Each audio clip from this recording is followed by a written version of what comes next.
The Jersey Devil is fake. Shanna Hayden, The Well House Exorcism. Nothing? Nothing? It's a good quote.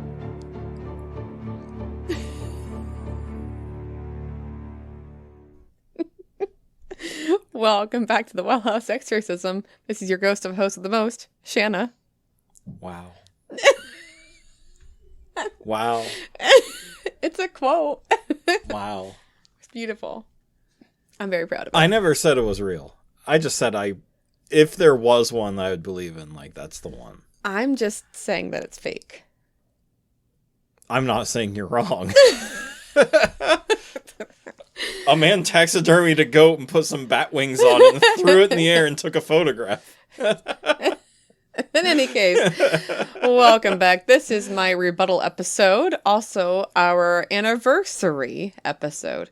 If PJ had been a good boy, he would have gotten 2 episodes. One as a gift for me, and one was for Father's Day. But he ended on a cliffhanger, and so I took away the ability for him to be in control ever again of my podcast. It's probably best for our listeners that way. But Tim was very nice and said I had a good episode. Aw, thanks, Tim, for lying to our husband. No. I do want to say to our fans, though, it pays to email us. It does. Because we got to meet Tim in person, mm-hmm. and we Zoomed for an hour and a half with another fan who emailed in, Jackie. And that's going to turn, parts of it are going to turn into an episode. Yeah. We got to cut and paste some stuff. Yeah. Oh, yeah. So it pays to email. At gamesoboard@gmail.com. Yep. Or find us on Facebook, because I answer the Facebook messages like that. Yep. Or me. Sometimes we tag who's responding to your messages. In parentheses. Sometimes not. Once you get used to our talk, you know who's talking. Yeah. But as an anniversary present to you, I thought we could start off with the Heck with Hecktown spinning wheel. Oh, boy. All right. I did not get rid of the spinning wheel, so I thought we could start off. You said you weren't gonna. Nope. So go ahead and spin. You got to click on the spinny wheel. I'm clicking. There it goes. Brrring. You can hear it now. All teachers know that sound. Tick, tick, tick. The church. Oh, wait. Oh, the church. It is. It was like right on the line there. That was a close one. That's how Tim won, actually, our giveaway. Yeah. All right. So back to our Helltown episode. All right. So this is the Heck with Heck and Heck and Heck Helltown. A couple times I said that because I could. Anyway, so the church, the legend is local churches are used as cover for evil cults. A group of devil worshippers owns the church. That's a quote. It's in quotation marks. Oh, okay. Hence the accent. Of course. Another legend. There is an evil man who lives in the basement and guards the church against outsiders. He refuses to let people see his face and hides if you try to look at him. I'd like to know why. Anyway, another quote. Maybe he doesn't like the way his face looks. Oh, a little poor scrapper. Anyway, another quote. I don't have a face on yet. Face off. No. There are always candles burned in the church, even at night.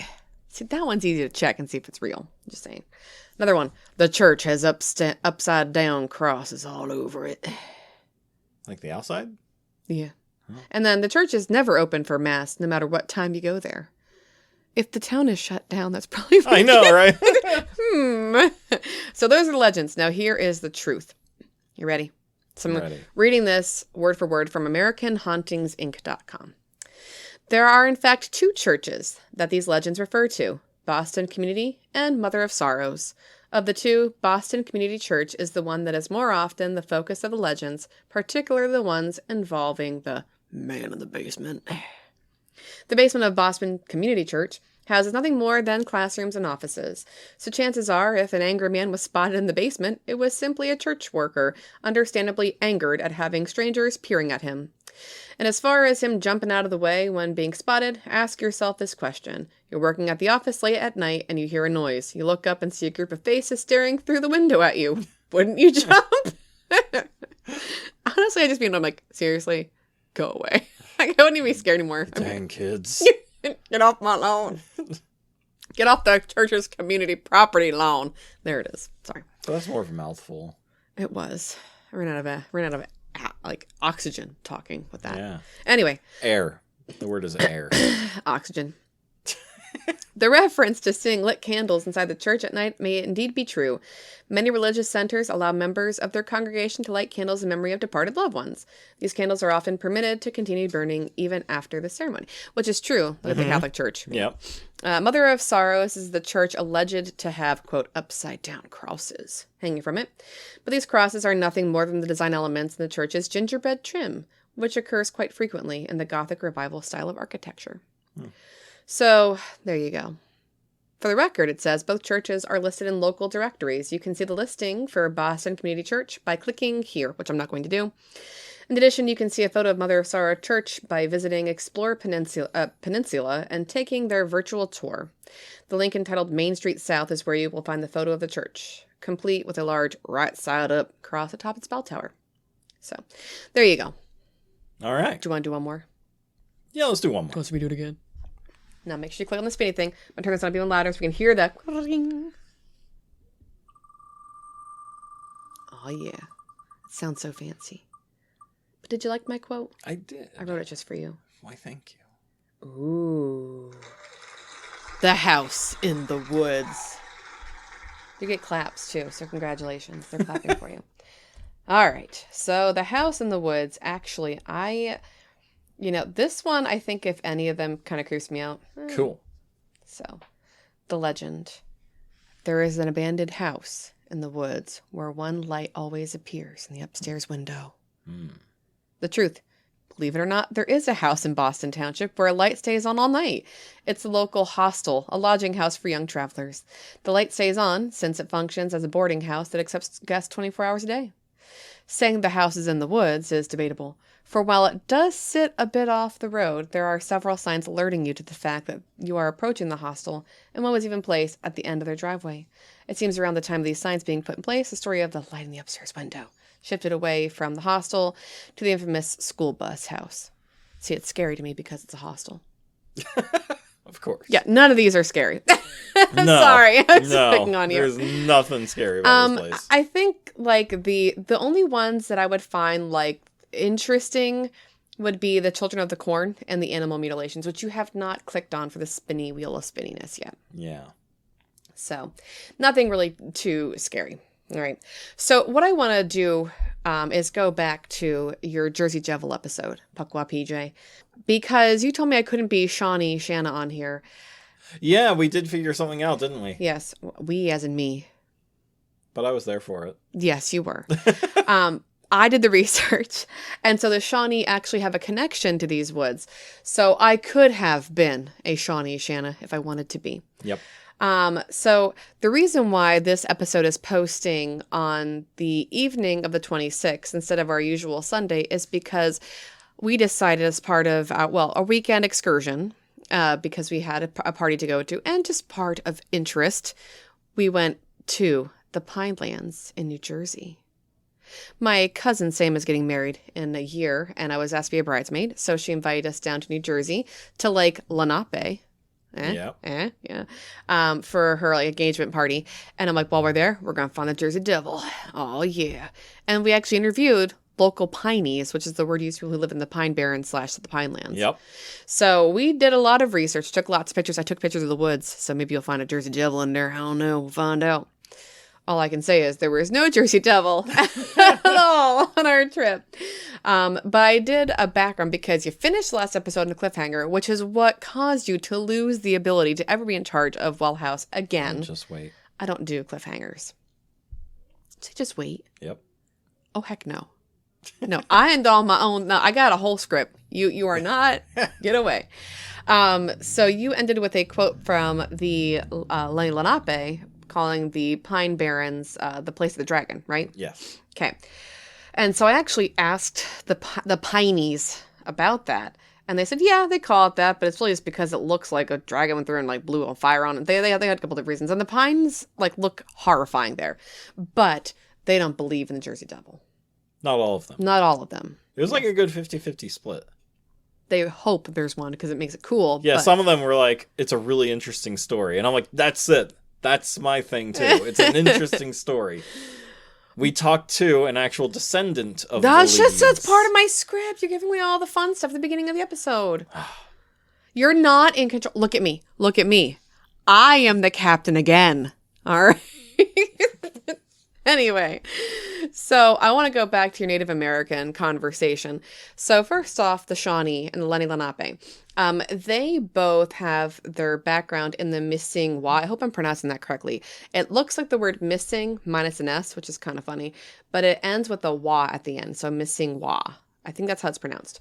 When I asked Google, it told me I was typing it wrong and it's spelled missing, and they pronounced it missing. So thanks, so Google. Helpful, yeah. Google is not a Native American. So I should have asked while I was down there, but I just forgot.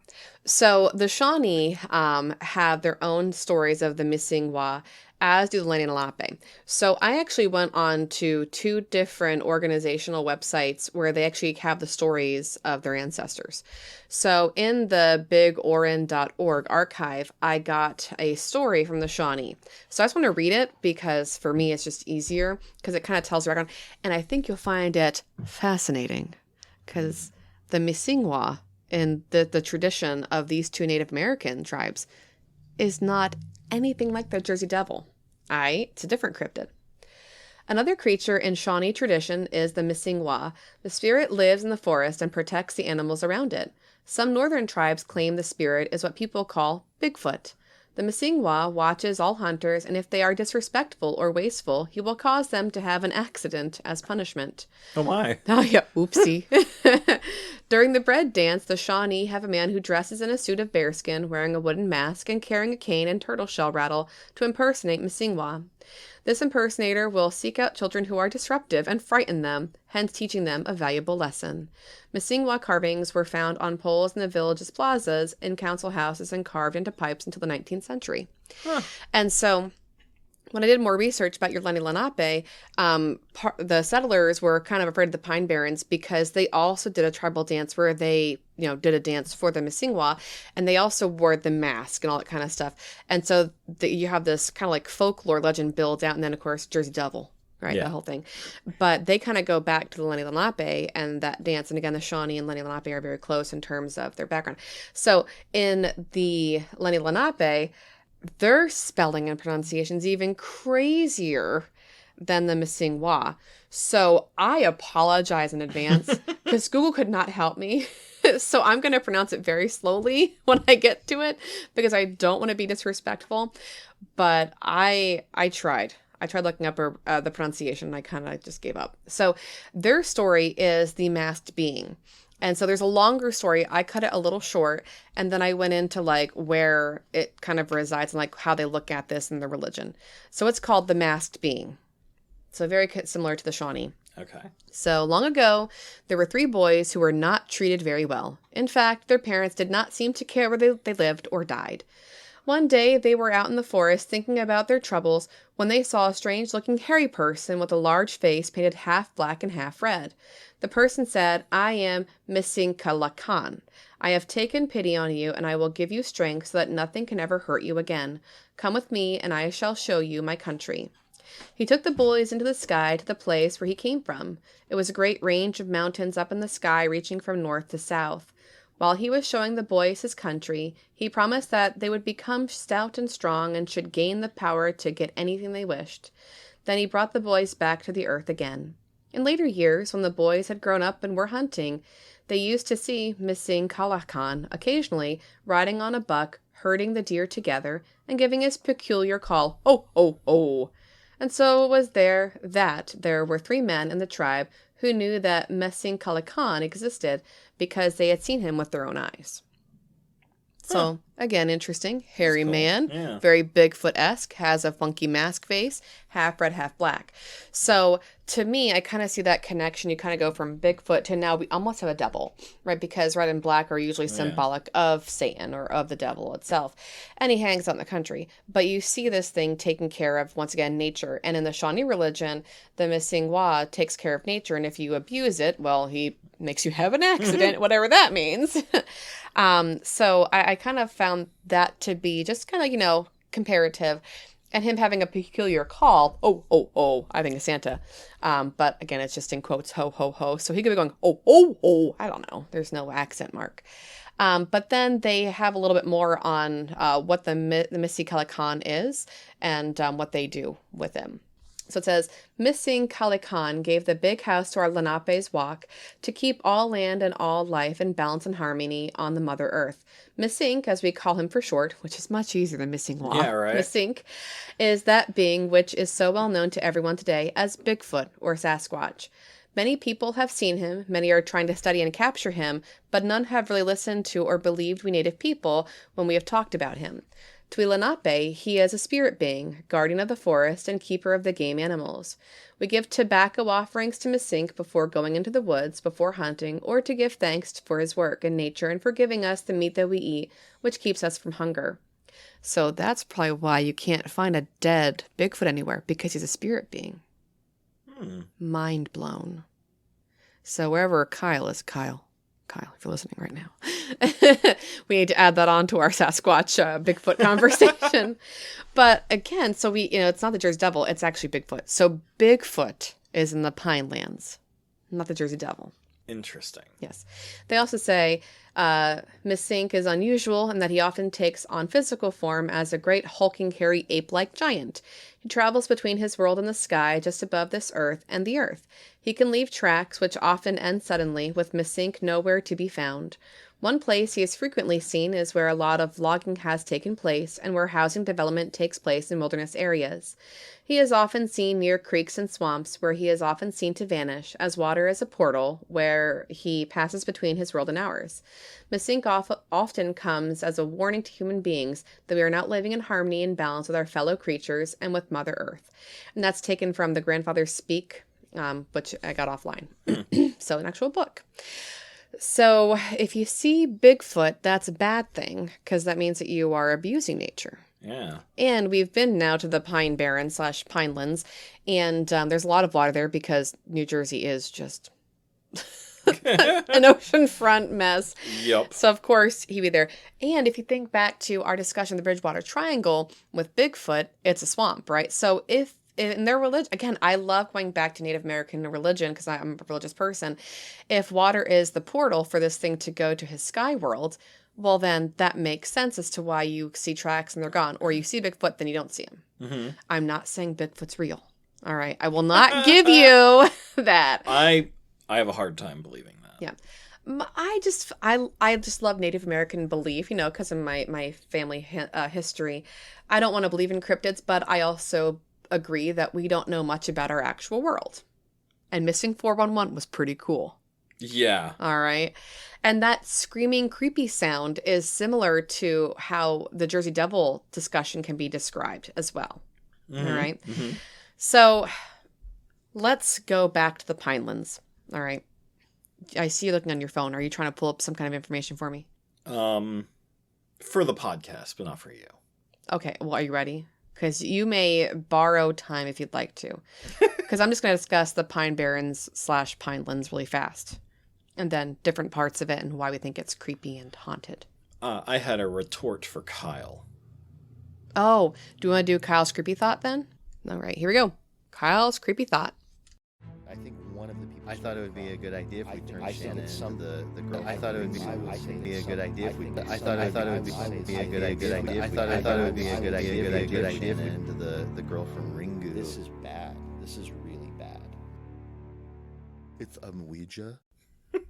It's been a while. I love how Jackie quoted that. Yeah. Yep. So Ouija. It's been a while since we've had that song. Yes. So Kyle sent a creepy thought about the Jersey Devil because during the Bridgewater Triangle, he said that he doesn't believe the Jersey Devil's real. That's like the one because we were going to have him over for this That's for right. that episode, but it kind of happened spur of the moment. Well, it's been a mess in our family again. Yeah. It's 2023.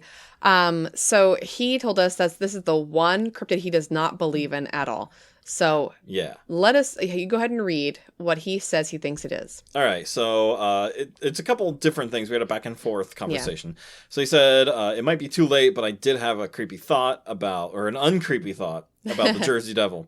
I think it started as a legend to keep people out of the Barrens. but then was bolstered by misidentification of an escaped shoebill stork.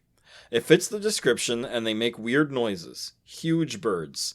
The shoebill looks somewhat like a horse muzzle.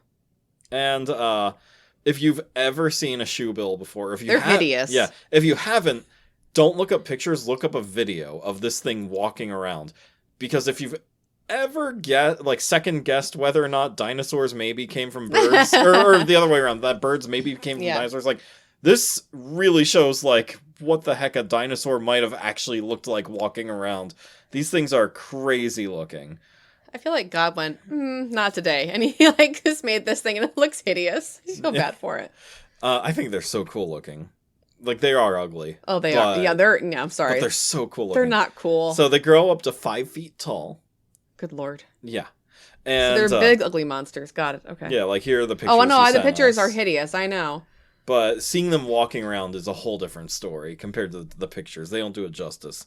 Then he said, yeah, they're not native, but there are enough zoos and private wild animal enthusiasts in the area that it wouldn't surprise me if one or more got out and made their way to what would be a natural habitat.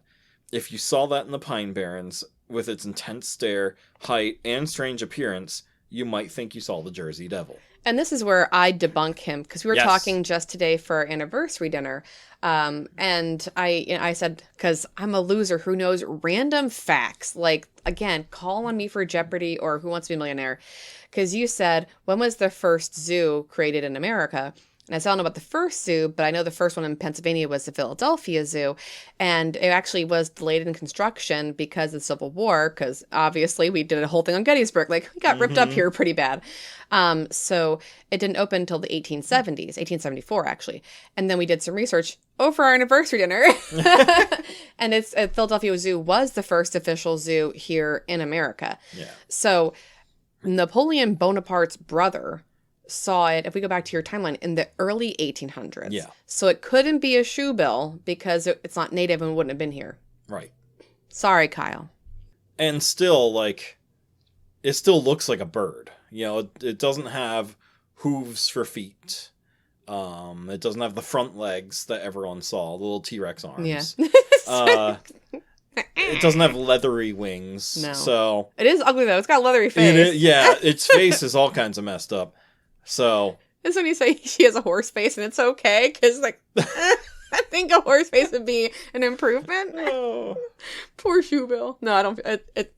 I couldn't take care of one of those. No, I couldn't either, but I would definitely pay to see one at a zoo. It's like they're like tarantulas for me. No, thank you.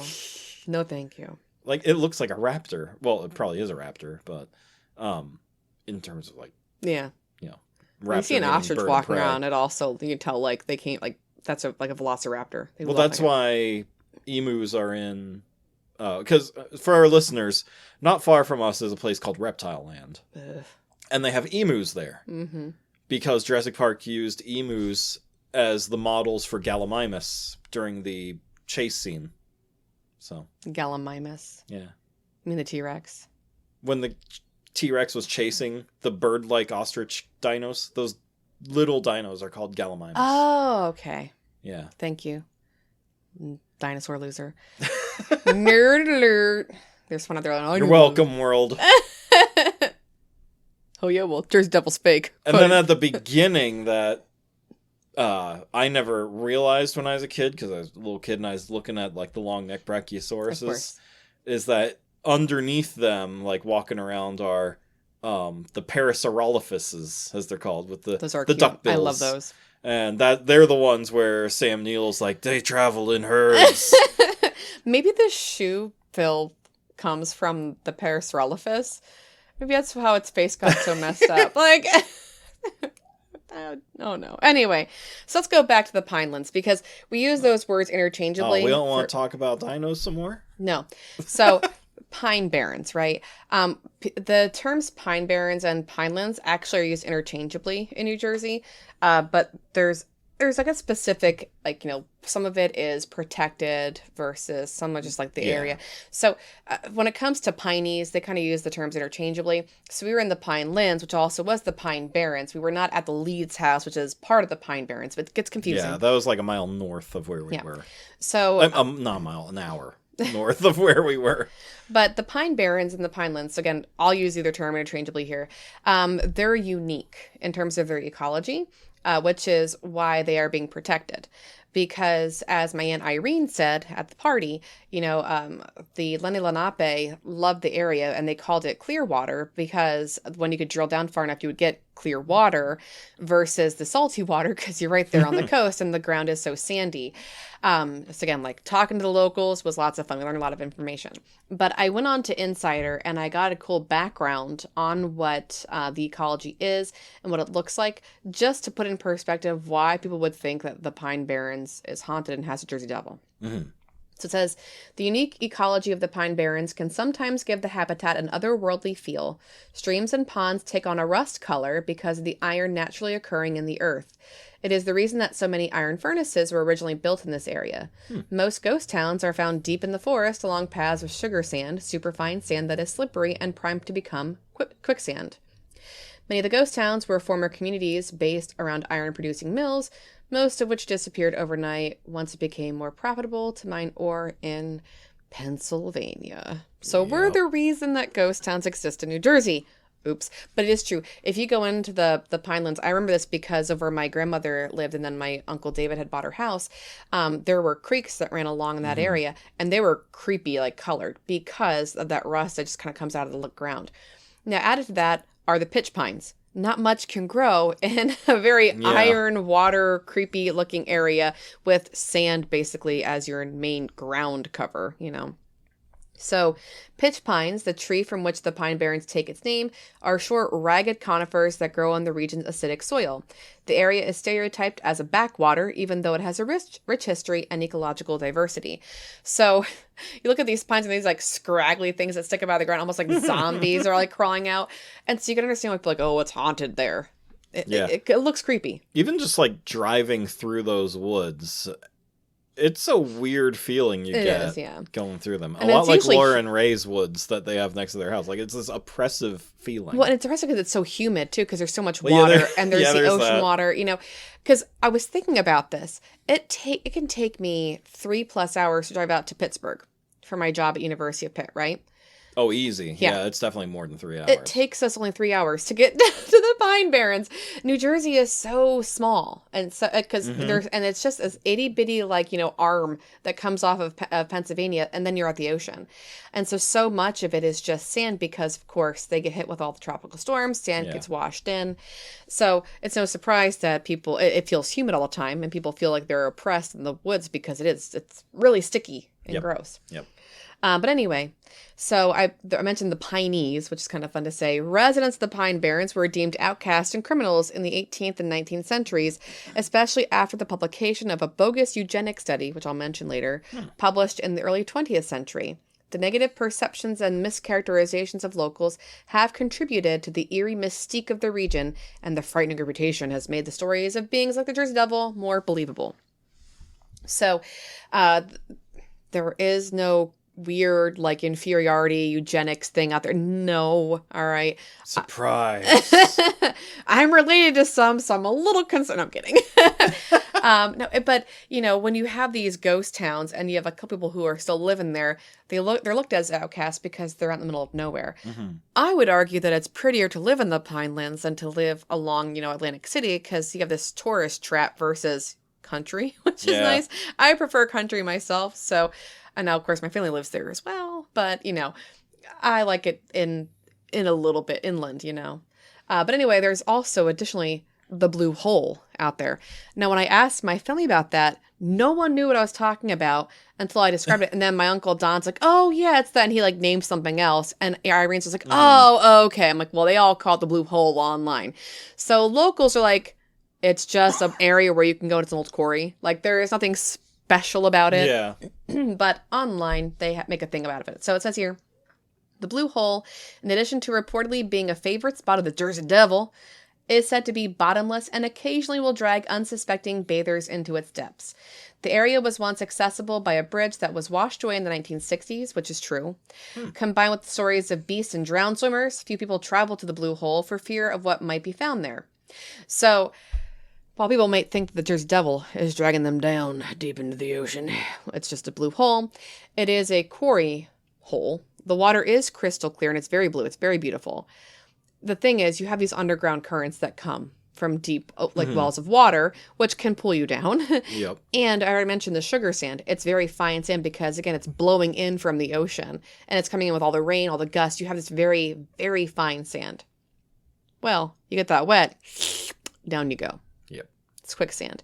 So they really think that it's sugar sand as the culprit. And even my uncle said, like, I wouldn't walk out there. It's not safe. The bridge is gone. Yeah. So when you got a Piney saying that, maybe you shouldn't go out there. And he said a lot of times people complain because when they go for, like, nice long treks in the woods, they get stuck in, like, these areas. Well, it's quicksand. Yep. So there could be a Puckwa PJ out there going, not a Puckwa G. You're in? Yep. Okay, we're gonna put some Go dirt find on you. one. We're gonna cover you in dirt and put you out in a little stump. I was going to sit there going, care. Care. You watch you. Until eventually one will show up. I should have taken a picture of that. Man, that could have been great for our Facebook page. Next time. All right, so Weird New Jersey also has stuff about the Jersey Devil, of course, which I know you had quoted a little bit from Weird New Jersey last time, correct? A little bit, yeah. Most of mine came from, like, newjersey.gov and Atlantic County, I think was the other one. Well, I went to them just for the Blue Hole because Okay. I didn't want to spend too much time on the Jersey Devil because I'm proving he's wrong.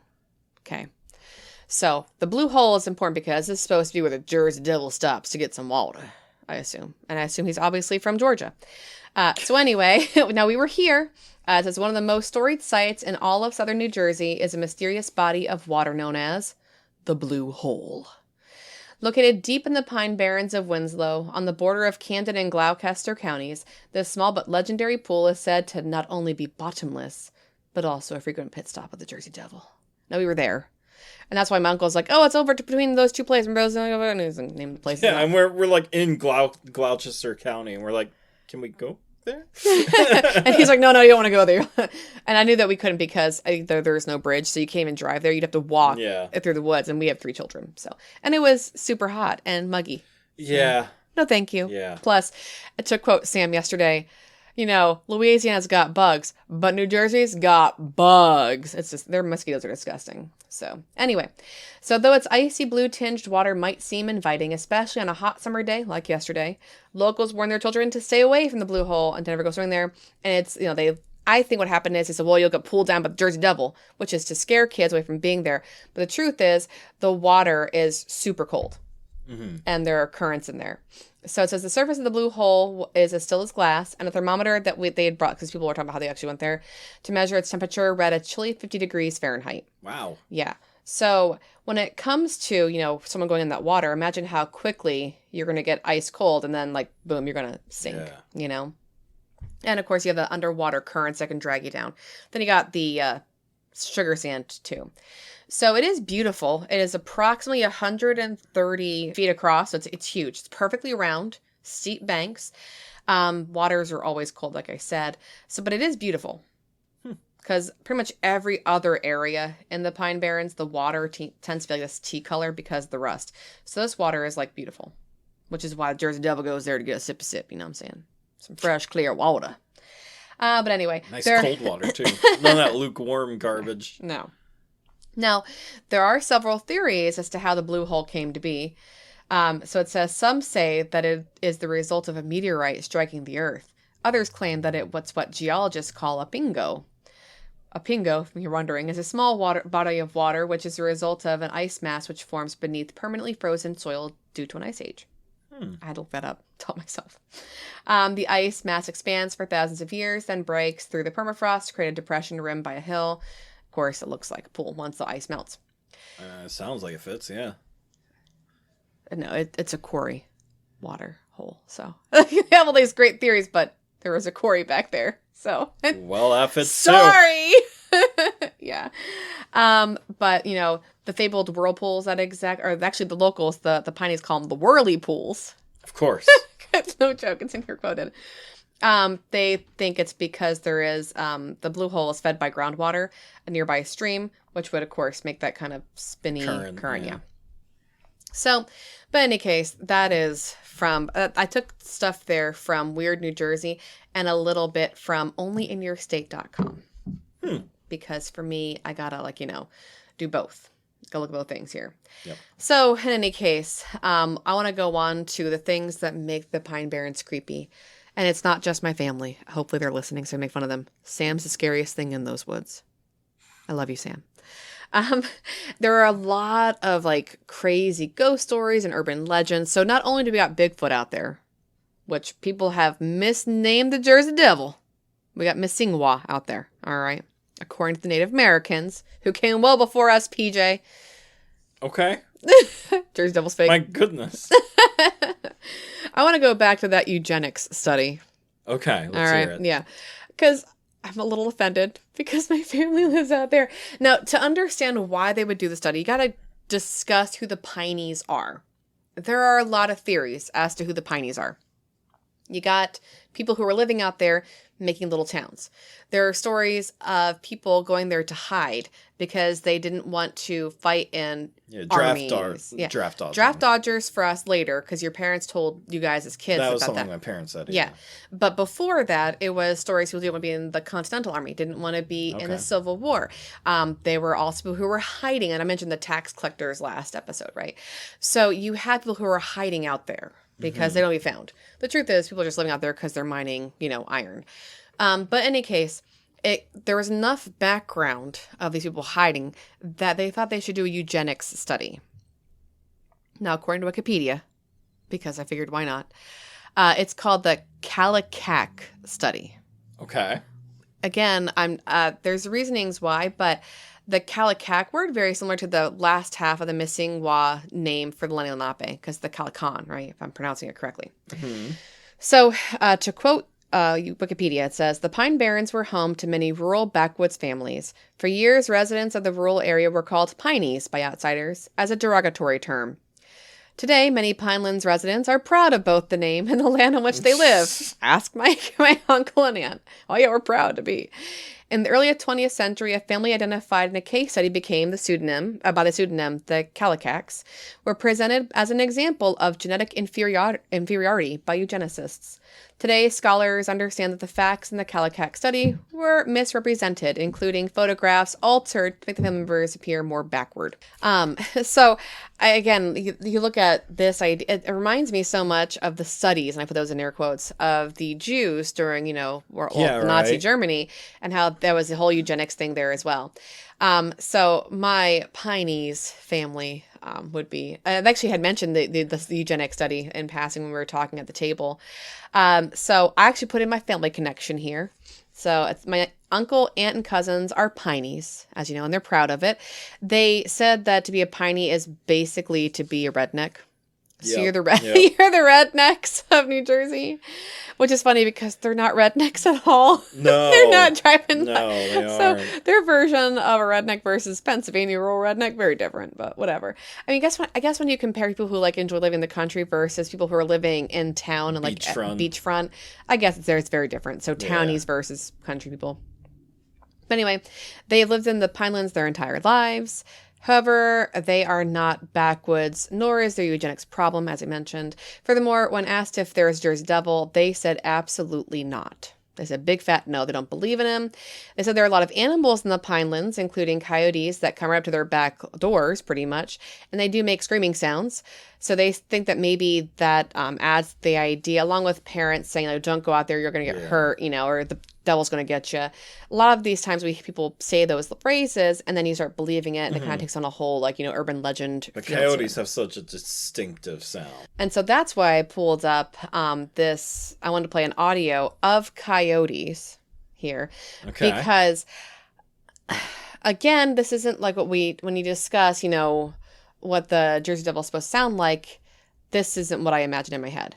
But here we go. Plug in? I'm just going to play it right here. So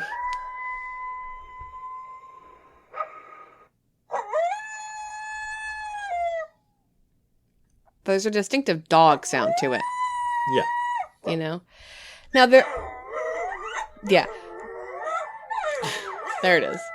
So they do yips together and that kind of stuff. But when you were describing... It's very obviously dog. Yeah. Like any colonial, person... I want a coyote. They would know that sound and be like, it's dog. Yeah. Of some kind. Now, they do scream, too. Yeah. They can scream. And so I wonder if, coyotes screaming when they get in a fight, if that could be that, connection to a Jersey Devil out in the middle of nowhere. But, again, the only devil that the Native Americans talked about was Bigfoot. So, sorry. Yeah, but they did have some... one thing I read was that one of the spirits of the forest that they believe in is a winged deer. And then Quakers or, whoever colonialists heard that and kind of appropriated it and changed it to devil and changed some of the features around. Well, if it ain't Jesus, it's a devil. And changed some of the features around to something, more familiar to them. Sounds like goat a Puritan instead thing. Yeah. Not a Quaker thing. We're gonna... True. Yeah. Who knows? All right. So there are many other stories, though, that come out of the Pinelands. I'm ready. Right? Not just eugenics, because that was a legit thing. Yes. So they also have other ghost stories like the Black Doctor, the ghost of Captain Kidd, the Black Dog. Oh, Captain Kidd also... walked with the Jersey Devil. Yes. Yes, yeah, that's why I have He buried his treasure, killed someone, allegedly, to guard the treasure. Make sure their spirit guarded the treasure. The Devil and Tom Walker. No, literally. Yeah. That's the opening of it. And that's there's supposed to be treasure hidden out in the swamp. But I mentioned it, the Bridgewater Triangle. Yeah. And only the devil resided there as they were burying it. Yeah. Yeah. Yep. And so they say you can see Captain Kidd's spirit. He walks along the... walking with the devil. Yeah, along the beachfront with him, talking. So anyway, of course, the blue hole was mentioned, too, on Wikipedia. So I did kind of go down a rabbit hole on Wikipedia, and I went to the most famous stories that actually have historical background to them. Mm-hmm. First off is the Black Doctor. Why do you think he's called the Black Doctor? Because he shows up as a black form. No, because he's literally black. Oh, okay. Fun fact, yeah. So that's why they called him that, because this was back in the day. Yep. So the Black Doctor is the ghost of an African-American man known as James Still. According to legend, in the 19th century, James was not permitted to practice medicine because of his race. Undiscouraged, however, James went into seclusion in the Pine Barrens to study medicine from his textbooks. Now, in some... Good for him. Yeah. That's awesome. In some variations, he actually learned from the Native Americans, too. Okay. He may have just anyway, because a lot of us want to learn herbal remedies, that all natural stuff. Yeah. There are different versions of his death. Some say that he was unjustly lynched when local Pineys found out that he was studying medicine. Other stories state that he was a hero to the Piney community and died of a heart attack. So I prefer the second only because New Jersey didn't really do lynchings. We're up above the Mason-Dixon line for the most part. So, and while the Pineys are rednecks, they're not I don't imagine, knowing that Gore, I'm looking at my own family, I don't imagine that to be a thing. But there is more to that whole story of the lynching tree and whatnot. But the more common story is he died of a heart attack. But anyway, it says the ghost is said to come to the aid of injured or stranded travelers in the Pine Barrens. Cool. So if we get lost, we'll find him. Now, in fact, Dr. James Still, the Black Doctor, was the brother of William Still, a noted abolitionist who wrote the book The Underground Railroad. So that's kind of cool. Now, Dr. Still wrote a book entitled Early Recollections, The Life of Dr. James Still. He had an office in Medford, and he was the third largest landowner in town. He was self-taught in the manners of medicinal botany, and he used many herbal remedies for cures. Wow. So he was a real dude, and he did practice, and he did have his own office. And he was the third largest landowner in town. Cool. So that's why I lean awesome. towards the story that he had died of a heart attack. Yeah. So, but he is a good doctor. He'll come to your aid, which I think is wonderful. So that's a happy one. Mm-hmm. The next one's the Black Dog. All right. Because it's black. A black dog. But also very scary, yeah. So this one is not one you want to hang out with.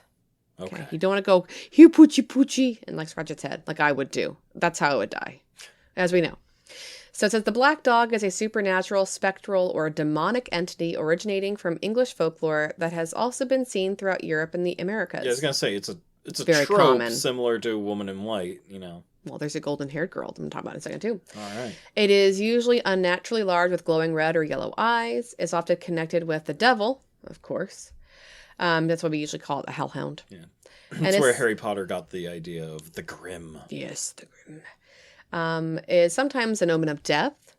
It's associated with electrical storms. And it also comes from with crossroads and barrows, which we think of as a type of fairy hound, and places of execution and ancient pathways. So I'm not really surprised that you'd see a black dog there because you do have ancient pathways. There are mentions of fairies in the Pinelands of New Jersey. And of course they are known for electrical and like big storms out there. Mm-hmm.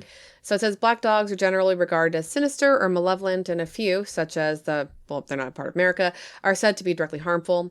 So when it comes to the dog that is on the Pineys, you don't want to be close to it. Yeah. Yeah, it is an omen that is bad. Yes.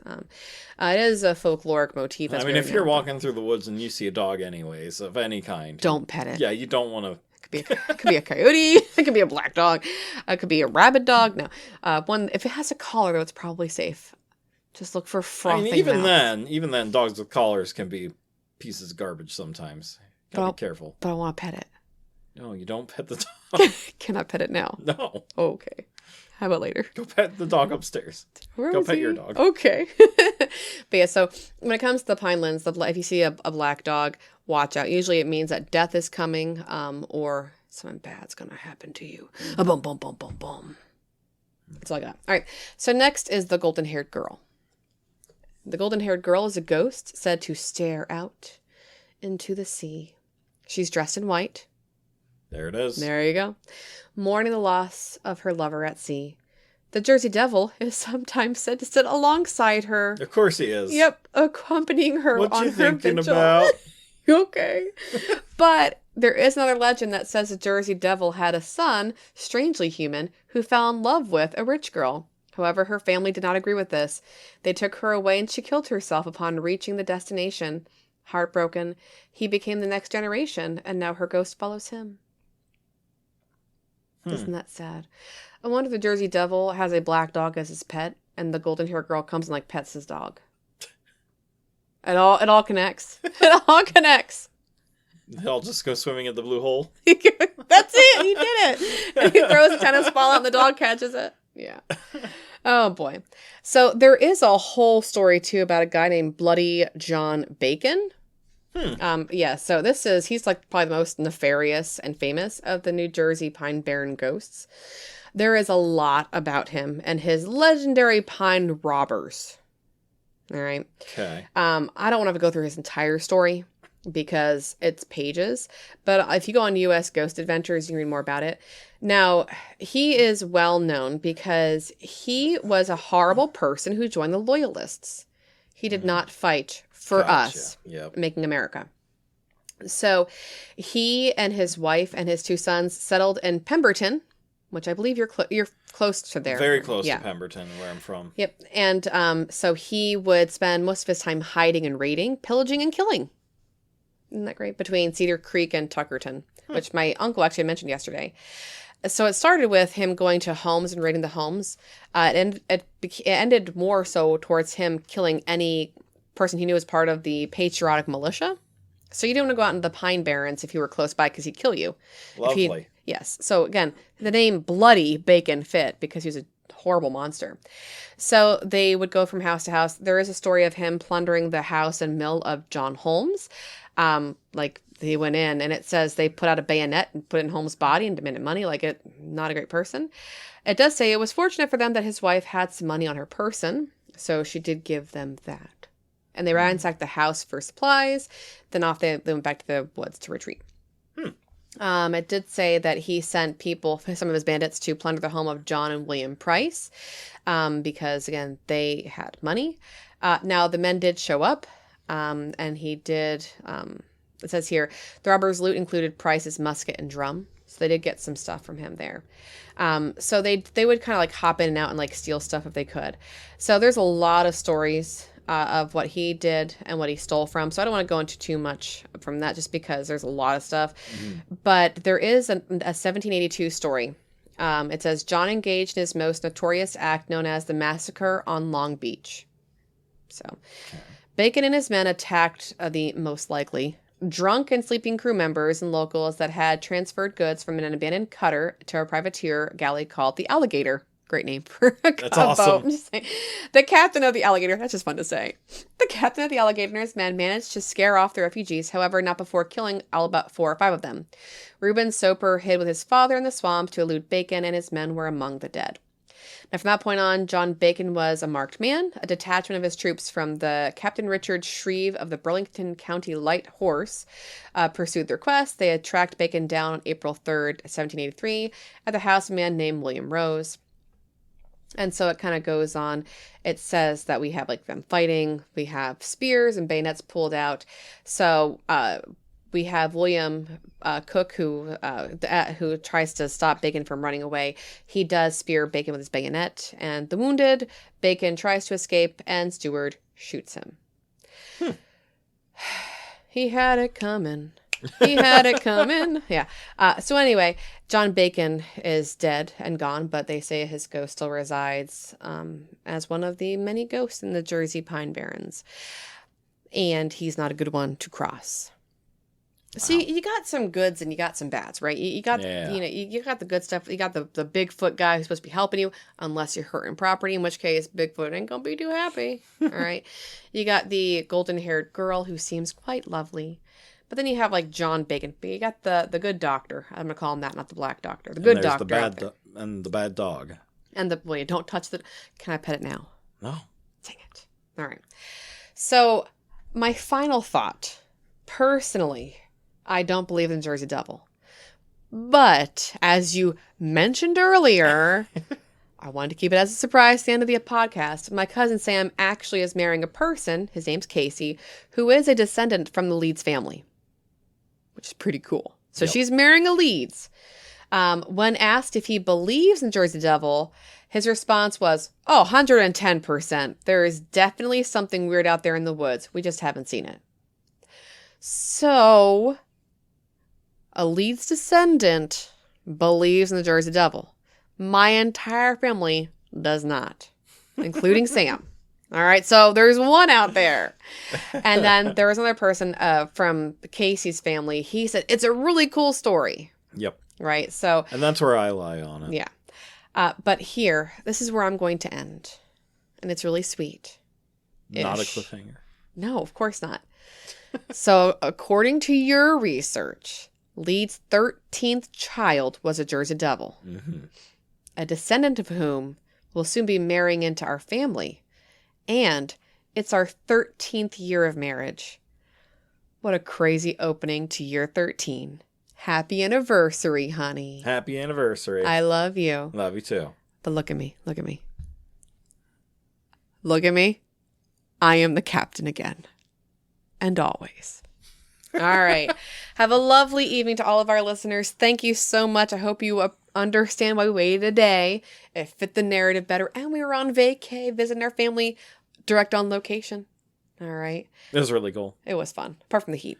Thanks again to Jackie and Tim for emailing us, talking with us. Please email me. I'm lonely, and all I have are children and a husband who tells dad jokes. Hi. He's right here. Hi. Literally always right. Always right here. Right here. Look at me. Look at me. I am the captain. All right.